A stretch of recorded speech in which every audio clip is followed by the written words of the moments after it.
ito po yung property natin na kung saan ay 58,000 po ang per 100 square meters. Ito po siya. Yan 58 po yan. Pag ganun po 58. So ito po ay magkakamayroon po ng right of way. Makikita nyo po yan yung center line po niya. Yan plug na yan. May center line yan. May kalsada yan pag ganun. Pag ganun.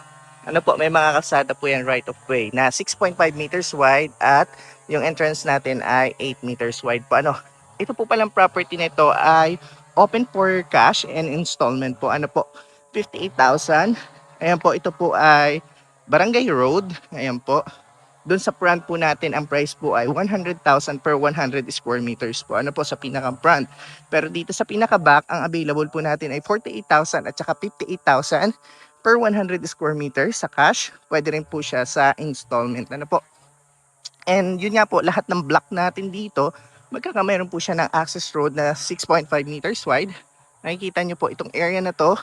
Ayan, 58,000 pa rin po yung price po niya. Ang layo po nito sa highway ay lang po siya, 1 kilometer lang po. Cemented road po yung dadaanan. Ang layo naman po nito sa downtown ay 3 kilometers.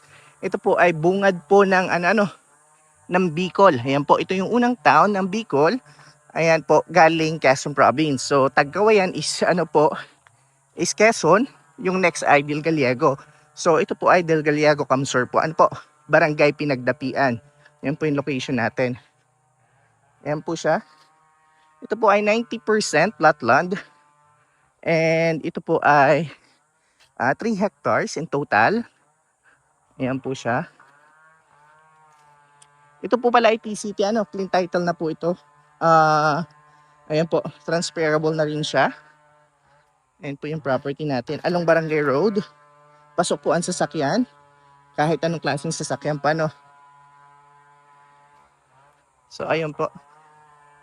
Yung ating property. Sa mga gusto po pala mag-inquire, pwede kayong mag-message po, direct message sa akin Facebook account. Ayun po, ilalagay ko po dyan yung ating po Facebook para po kayo ay makapag-inquire. Para masend ko yung full details, masend ko po yung map, and yung price list po natin. Maraming salamat po.